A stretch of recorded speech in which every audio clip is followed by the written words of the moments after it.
Hello, everybody. Get yourself ready for another GYN Garage. My name is Ed Pavlik, and I'm in Lexington, Kentucky, where the weather has been beautiful in the low 80s. Actually, it's about the mid 70s right now. My colleague, with Frank, probably different weather today, is yeah, Frank Lawton in London. The weather it hasn't rained here probably for nearly 3 or 4 weeks now.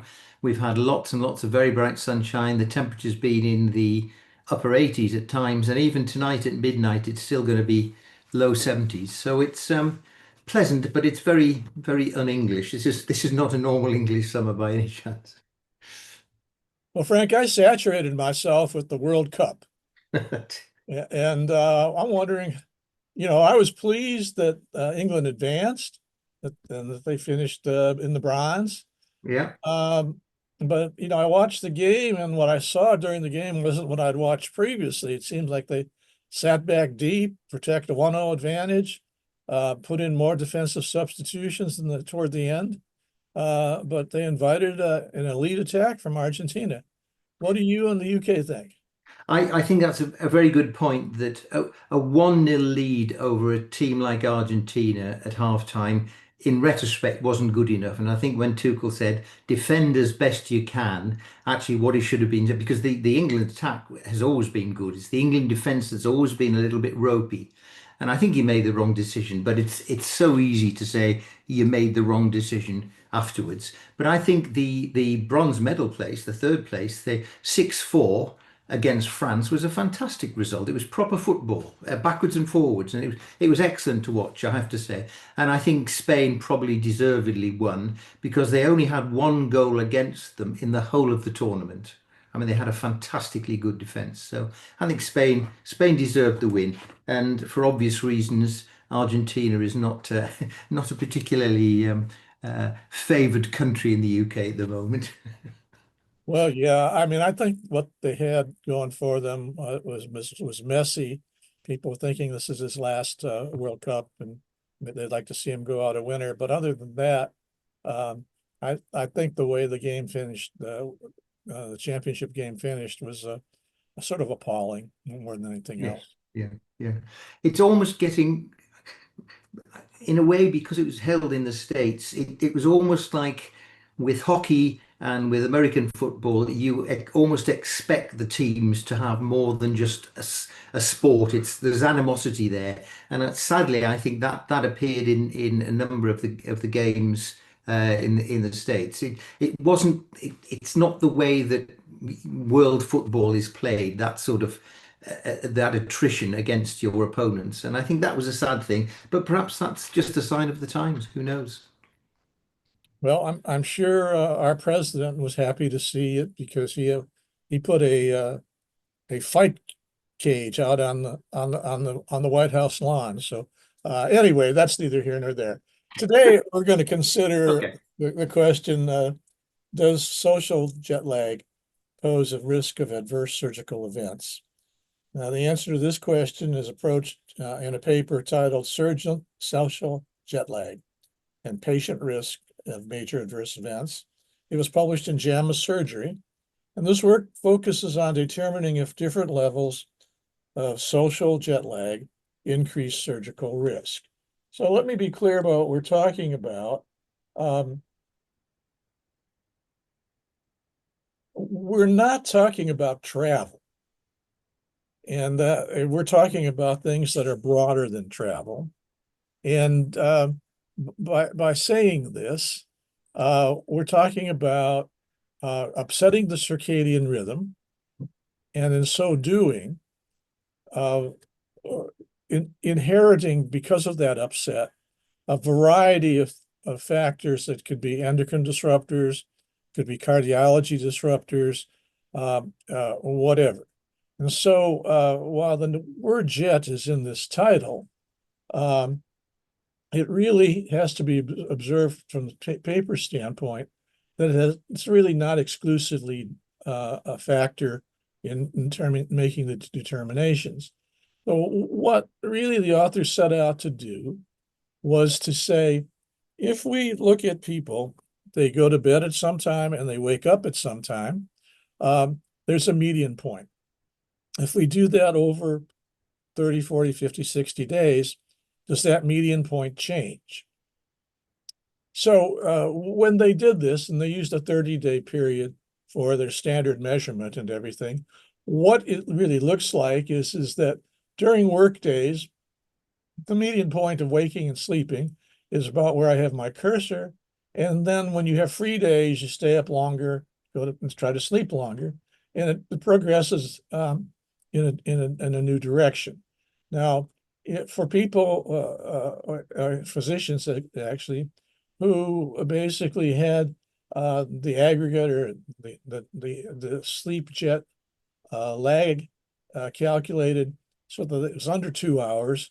Uh, what we see is that it is smaller than for those who here have a greater than 2 hour median point to their sleep. Which what it really says is a lot of people, regardless of anything, have to go to work, get up about the same time, go to bed about the same time, except when they have holidays or weekends, they do it different. So in the sum and substance of the paper, what they have found is that the relative risk for when we're talking now about adverse effects in during surgery by doctors, um, what we find out is that we use the Clavian-Dildo method for looking at adverse events, which is a well-recognized way of doing things, that the adverse events associated with people who had more than 2 hours of social jet lag went up to as high as 1.45. They're relatively riskier, where the reference or the thing that it was based on was either less than 1 hour of social jet lag or 1 to 2 hours. Now, how this looks overall is the study had over 77,000 people in it, 38 surgeons, and the number of operations that were done where the social jet lag was greater than 2 hours was 342, about 5%.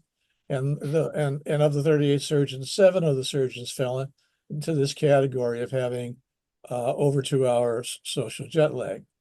In terms of how the numbers add up, there's really major adverse events in 1,400 of the 7,000 cases, about 20%. And we can see that those adverse events increased with social jet lag greater than 2 hours, right here. The net analysis for significant difference was really to compare these with these and with these. And this is where the big difference was seen right here with regard to the 1.45 relative risk. So since only surgeons were being evaluated, the conclusion is that there is a significantly higher risk of major adverse effects due to a perturbation of the circadian rhythm with regard to sleep. The interesting thing to me was that there were no differences in the hours, so the time of sleep, for the mid-sleep variable, and there of course was a look at physicians who self-reported burnout, and those, of course, had the greatest median social jet lag determinations. So that's no surprise. We don't know if the chicken came first or the egg in terms of the burnout question, but it's no surprise to see that. Frank, let me hear from you. Yes, it's an interesting paper, isn't it? I mean, as a now retired surgeon, but I remember quite a number of my colleagues who might have returned from an international conference and arrived back in London at midnight on the Sunday and were operating again on the Monday morning. And it was almost a macho thing. I'm fine, I can still operate.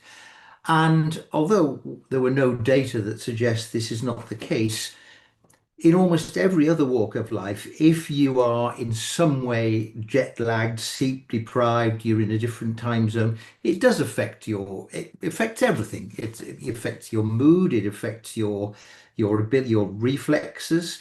I mean, the reason why, certainly in Europe, that lorry drivers and truck drivers have a tachometer in the cab is to make sure that they're not driving a large eight-wheeler truck through Europe at 3 o'clock in the morning because they've been driving for 8 or 10 hours.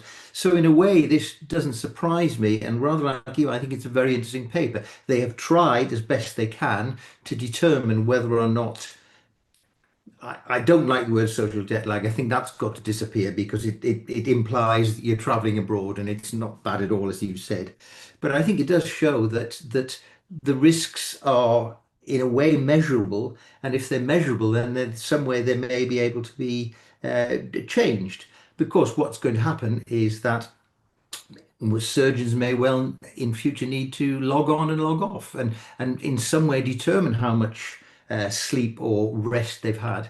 The other thing, of course, is it doesn't mention is that quite a lot of surgeons between operations will doze for 20 minutes. So you might pick up some of the lost sleep that you've had. I know when I was on call at night in hospitals, to get 20 minutes napping was brilliant. You could start again.